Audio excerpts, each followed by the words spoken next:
Hey everybody, Lone Wolf here. Before the video starts, I wanted to make a quick disclaimer. This story is somewhat graphic and disturbing, especially for fans of The Simpsons TV show. Viewer discretion is recommended, as this story could have a negative impact on your memories of watching the show.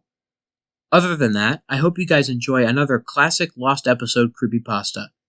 And without further ado, let's get this party started.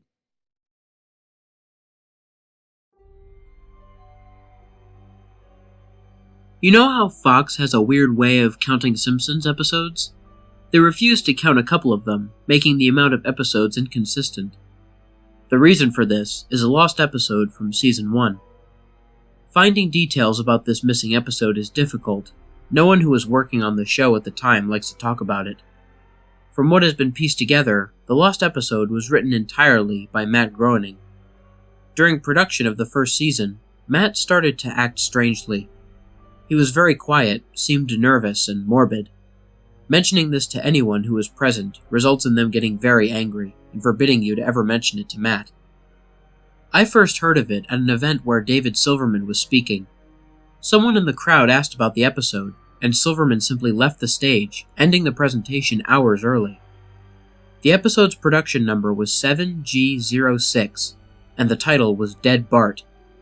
The episode labeled 7G06, Moaning Lisa, was made later and given Dead Bart's production code to hide the latter's existence.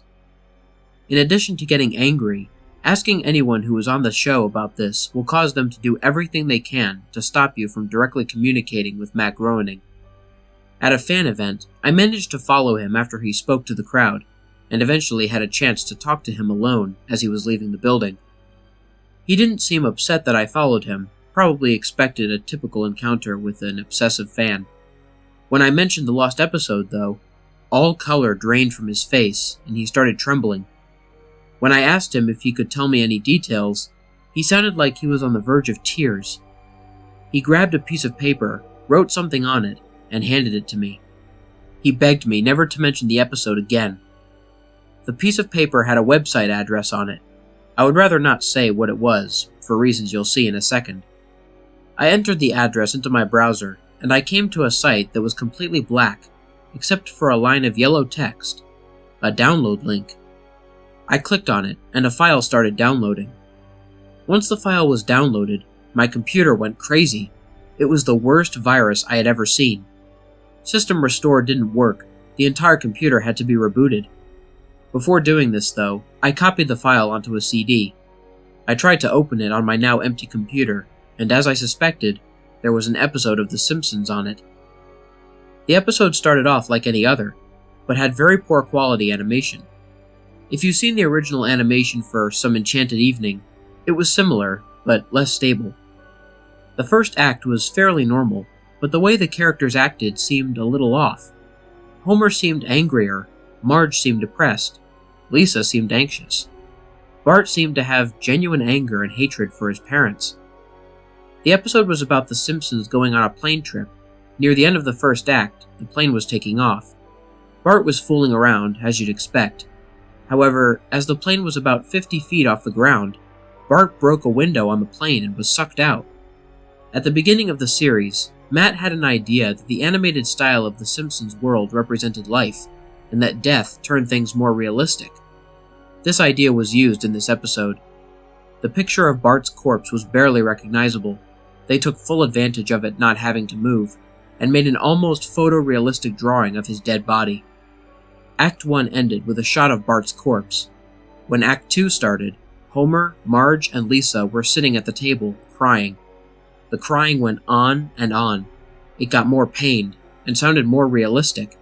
Better acting than you would think possible. The animation started to decay even more as they cried, and you could hear murmuring in the background. The characters could barely be made out. They were stretching and blurring. They looked like deformed shadows with random bright colors thrown on them. There were faces looking in the windows, flashing in and out, so you were never sure what they looked like. This crying went on for all of Act 2. Act 3 opened with a title card saying 1 year had passed. Homer, Marge, and Lisa were skeletally thin and still sitting at the table. There was no sign of Maggie or the pets. They decided to visit Bart's grave. Springfield was completely deserted, and as they walked to the cemetery, the houses became more and more decrepit. They all looked abandoned. When they got to the grave, Bart's body was just lying in front of his tombstone, looking just like it did at the end of Act 1. The family started crying again. Eventually, they stopped and just stared at Bart's body. The camera zoomed in on Homer's face.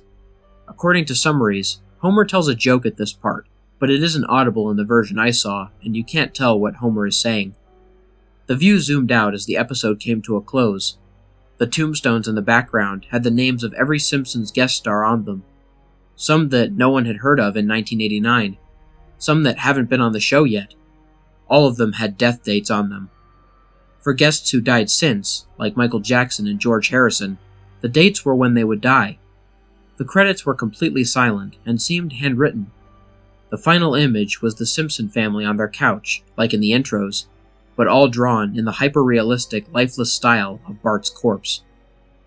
A thought occurred to me after seeing the episode for the first time. You could try to use the tombstones to predict the death of living Simpsons guest stars, but there's something odd about most of the ones who haven't died yet.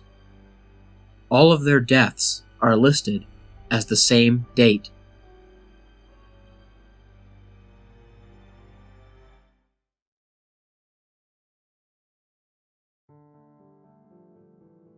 What's up, everybody? This is the Lone Wolf here. Thank you so much for listening. I hope you guys enjoyed my narration of Dead Bart. For those of you new to my channel, please consider liking, sharing, and subscribing if you enjoyed the story. Hit that bell for notifications and join the Lone Wolf Pack. If any of you guys want to send me a message, like a personal scary story or a creepypasta recommendation, or you just want to talk to me, there will be links to my email, Twitter, Discord server, and Instagram in the description.